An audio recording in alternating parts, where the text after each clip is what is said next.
नमस्कार मित्रों। तो आइए हमारी आपकी फिर मुलाकात होगी और ये हमारा आपका सिलसिला चलता ही रहेगा। मैं हमेशा ही कहता हूँ जब तक परमेश्वर की मर्जी है हमारा आपका सिलसिला चलता ही रहेगा। तो आइए आज बात करने वाला हूँ मैं बेसिक। कुंडली का बेसिक नहीं बदलता है, ये बात बिल्कुल पक्की है। मगर राहु आने के बाद, अर्थात राहु तो पहले ही भी था कुंडलियों में, मगर इसकी चीज़ें बलवान होने के बाद ये बलवान हो गया है वर्तमान में 25-30 सालों से, तो पक्का ही समझिए। तो चीज़ों में बहुत बदलाव आ गया है। तो इसलिए कुंडली का परीक्षण करते वक्त बहुत संभल के रहना चाहिए। मैं स्वयं भी रहता हूँ और मैं जो हमारा वीडियो देख रहे हैं उनको भी, मैं ज्योतिषाचार्यों को भी और सामान्य व्यक्ति को भी सलाह दे रहा हूँ। कारण क्या है कि आज दुनिया में हर जगह राहु प्रभावित हो गया है। ये पहले कहीं था नहीं 25-30 साल पहले, इसीलिए इसे अकारक समझा जाता था, किसी काम का नहीं होता था। जहाँ भी राहु खराब दिखा लोग तुरंत बोल देते थे अरे रवि बिगाड़ेगा। सब बिगाड़ता आज भी, मगर रिश्ते, बाकी चीज़ें बिगाड़ना जरूरी नहीं। और हर आदमी आज की दुनिया में बाकी ग्रहों की अपेक्षा राहु से ज़्यादा प्रभावित है। इसलिए मैं कह रहा हूँ कि राहु आने के बाद, अर्थात इसके बलवान होने के बाद, कुंडली में तो सदैव था, तो तब इसका कोई महत्व विशेष दिया नहीं जाता था, सिर्फ बुराई के लिए पकड़ा जाता था, खराब चीज़ों के लिए। मगर आज आप नहीं कह सकते भाई इसको खराब है। मैं अभी भी इसको पाजी ही कहता हूँ, मैं अपनी बात से नहीं मुकरता हूँ। क्योंकि कुछ लोग मेरा पीछे वीडियो देख बोले आपने तो अभी भी पाजी, तो कौन से अच्छे काम करता है? आपका चैन, आपकी नींद, पैसे दे दिए। आपका चैन, आपकी नींद, आपका शारीरिक परेशानी, वो सब बढ़ा दिया है। और किसने बढ़ाया? राहु ने। देखने के लिए डॉक्टर बोलता भाई मोबाइल कम देखिए, अब तो डॉक्टर भी सलाह देने लगे, हालांकि वो भी राहु से प्रभावित है। उनकी जो आदि दवाएं तो मेडिकल की राहु से ही संबंधित है। अब जाने दी, उस पर जाऊंगा तो गहरा विषय हो जाएगा। तो इसीलिए मैं कहता हूँ कि हमारे एस्ट्रोलॉजरों को देखिए, दुनिया में सदैव प्रयोग चलता है। अब आज से कोई चीज़ें पहले लिख दी गई थी, इसीलिए पहले ही कह दिया था हमारे पूर्वजों ने, हमारे ऋषि मुनियों, उन्होंने मालूम था चीज़ें बदलेंगी। भगवान किसने गीता में कहा है कि अर्जुन आत्मा है, एक है, मगर प्रकृति सदैव परिवर्तनशील है। तो प्रकृति में क्या आते हैं? सब आते हैं, जो दिखता है वो प्रकृति। ग्रह, नक्षत्र, आपके पृथ्वी का भूभाग, हम लोग तो पहले ही जानते थे कि पृथ्वी गोल है। साइंटिस्ट बताने लगे, तब से मानने लगे गोल है। अरे हमारे यहाँ भूगोल बोलते थे भाई, भू मतलब धरा, गोल मतलब गोल। तो इसमें कौन सा नया दे दिया विज्ञान? मगर अब चूंकि हर आदमी का अपना रैपर होता है। पहले बचपन में 6 में 11 चूस 5 पैसे खाता था, चूस के मस्त रहते थे। बाद में फिर चॉकलेट आ गई, कैडबरी आ गई, रैपर अच्छा हो गया, महंगी भी हो गई। मगर वो बेसिक तो वही है, 11 चूस वाला। अब उसमें आपने थोड़ा सा चीज़ मिला दी, वो मक्खन मिला दी, फलाने का नहीं में कहाँ जा रहे हैं आइए काम की बात करते। तो मैंने कहा कि बेसिक नहीं बदलता है, लेकिन चीज़ें बदलती हैं जब दूसरा प्लेनेट प्रभावी हो जाता है हर युग में। अब इस युग में क्या है? शनि और राहु प्रभावी, तो इसलिए गुरु की थोड़ी महत्ता कम हो गई, अर्थात ज्ञानी पुरुष की थोड़ी इज्जत कम हो गई, साधु महात्माओं की भी कम हो गई, और वैसे पाए भी नहीं जाते। और जो पाए जाते हैं वहाँ कोई जाता नहीं। मतलब साधु महात्मा भी मंच में जो बैठे हैं वहाँ कहीं ना कहीं राहु शनि ही प्रभावित हैं। अब वो कुछ दोष गलतियाँ कर जाते हैं तो उनको दोषारोपण देने से क्या फ़ायदा भाई? वो भी तो हमारी आपकी तरह ही बात है ना। वो शास्त्र बता रहा है तो शास्त्र पढ़ के बता रहा है ना, अपना तो कोई लिख नहीं रहा। तो पहले जो लिखा गया है तो क्या वो सदैव वही रहेगा? आप कुछ नहीं लिखेंगे, आप भी तो लिखेंगे, लेकिन कैसे लिखेंगे? राहु लेखनी नहीं जानता, राहु बिगाड़ना जानता है। तो इसलिए क्या किया उसने, लिखना बंद हो गया है। कंप्यूटर है, मोबाइल है, सब जगह टाइप करते, पहले लिखा लिखाया है। गूगल भी आप सर्च करते तो पहले जानकारी उपलब्ध है ना। आप कोई जानकारी दुनिया को नहीं दे रहे, सब उपलब्ध है। आपको कौन सी चाहिए?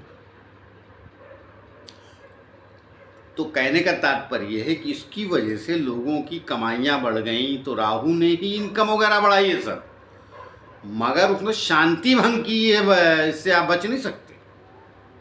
तो राहु आने के बार मैं बोलता हूँ, अर्थात जब ये प्रभावशाली हो गया पिछले 25-30 सालों से, तो संसार में चीज़ें बदली हैं। उनको स्वीकार करने की आदत डालें समाज का व्यक्ति भी, और जीने वाले भी व्यक्ति, और ज्ञानी लोग भी। किसी को जल्दी से दोषारोपण मत दीजिए कि सुसंस्कृत नहीं है, संस्कार नहीं। अरे कैसे रहेगा भाई, उसका तो काम ही नहीं रहा होगा संस्कार।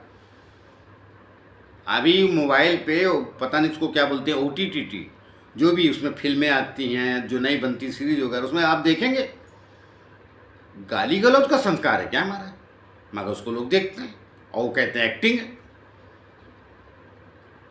तो आप बदतमीज हुए, धनवान तो हुए, साथ साथ बदतमीज भी तो हुए, ये भी तो मानिए। तो वो राहु का प्रभाव। तो दोषारोपण किसके लिए?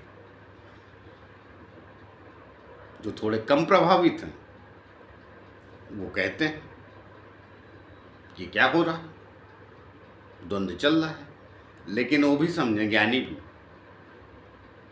कि प्रभाव क्षेत्र में वो भी थोड़ा कम से।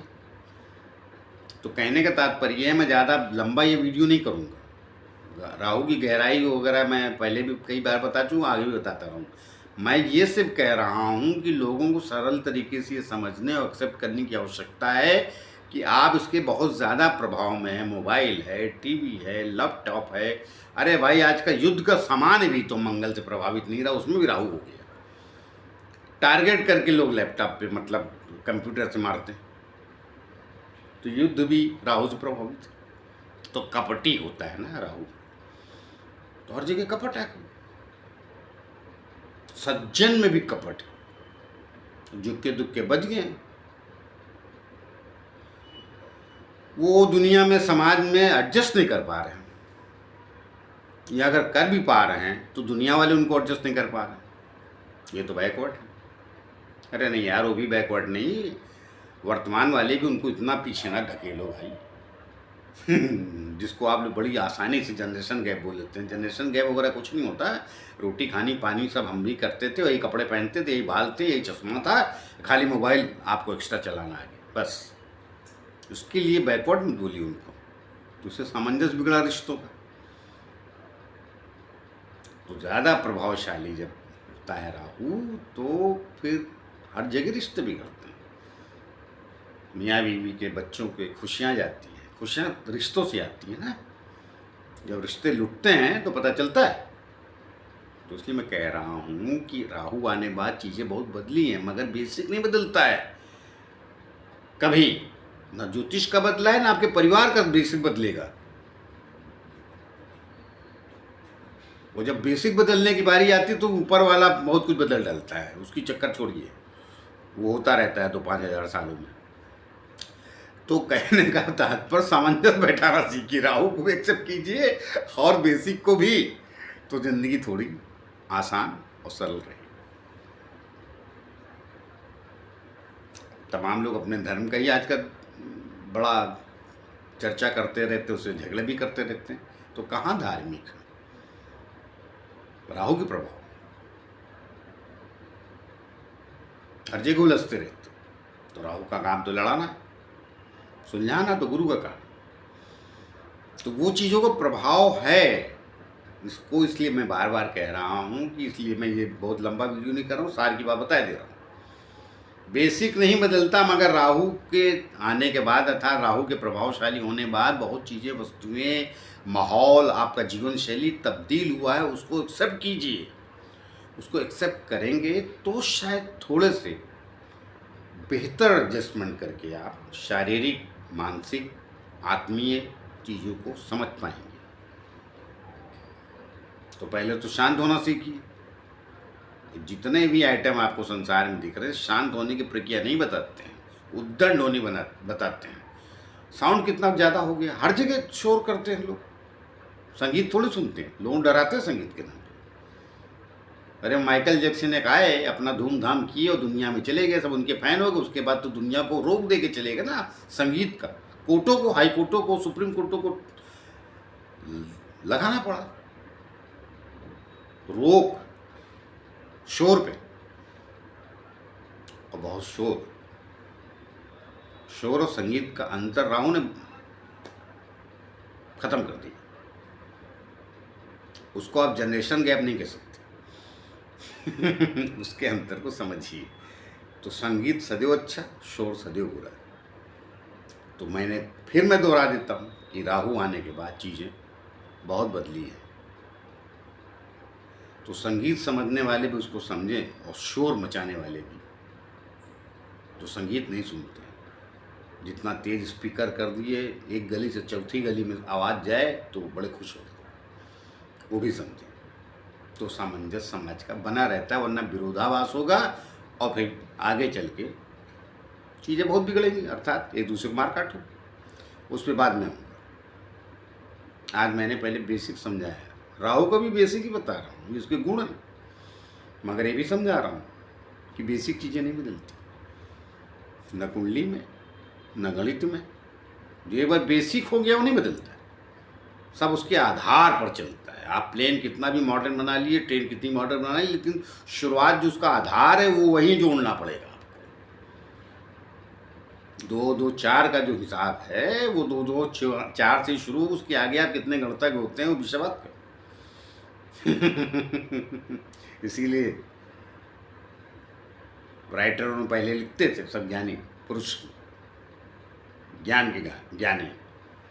भारत बहुत पीछे था उस जमाने में। पूरे पश्चिम में एक पिक्चर आई थी भारत कुमार की, तब भी वो ज्ञानी थे, मगर उतने बड़े सफलताएं नहीं मिली। लेकिन लोग फिल्में आज भी देखते हैं। जब जीरो दिया भारत में तो दुनिया को तब गिनती आई। तो ये देश जो है, जीरो दिया भारत ने, जीरो की परिभाषा हमने तो दुनिया को सिखाई। फिर हमने दशमलव सिखाया, जिसको पॉइंट बोलते, तब दुनिया को गिनती आई, मगर हम पीछे चले गए। क्यों? रैपर वाला गेम हो गया, हमारा मक्खन पीछे चला गया। जो सही देसी था तो वो गेम रैपर का है, लेकिन नुकसान कितना हुआ शारीरिक। तो राहु का प्रभाव, तो सामंजस्य बैठाना सीखना ही पड़ेगा। उसमें गुस्सा खा के मामला नहीं चलेगा, लेकिन आता है। तो मैंने आज राहु का विशेषताएं बताएं, लेकिन मैंने कहा आपसे बेसिक नहीं बदलता है। मक्खन बने वैसे भले आप मशीन से बनाए चाहे हाथ से। दूध जो है वो गाय के थन से ही अच्छा लगता है, भैंस के, अर्थात जिससे भी दूध निकलता है।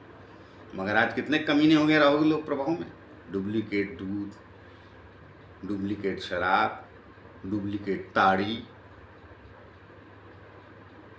डुप्लीकेट संट, डुप्लीकेट शहद, जो भी डुप्लीकेट, ये राहु। तो ये नुकसान दे। इसकी प्राथमिकता जहाँ वहीं रहने दी, मगर मानते कहाँ हैं लोग, करने वाले तो कर ही रहे और हम झेल भी रहे। तो आइए मिलते हैं किसी और नए विषय को लेकर, तब तक के लिए मिलते हैं किसी और नए विषय को लेकर। नमस्कार। हाँ, जाते जाते फिर से प्रार्थना है कि जो हमारे चैनल सब्सक्राइब नहीं किया कृपया कर लीजिए, उससे हमें बल और शक्ति मिलती है। हमारे जैसे लोगों, आप लोग चैनल भी कम सब्सक्राइब करते हो, क्योंकि जो अच्छा ज्ञान देता है कहाँ लेते हैं, हम तो गुरु वाले। थोड़ा राहु वाली भाषा में बात करें, दाएं बाएं का ज्ञान दे, तो शायद आप लोग जल्दी सब्सक्राइब करोगे। मगर क्या करें, हम ऐसे ही। चलिए मिलते हैं, नमस्कार।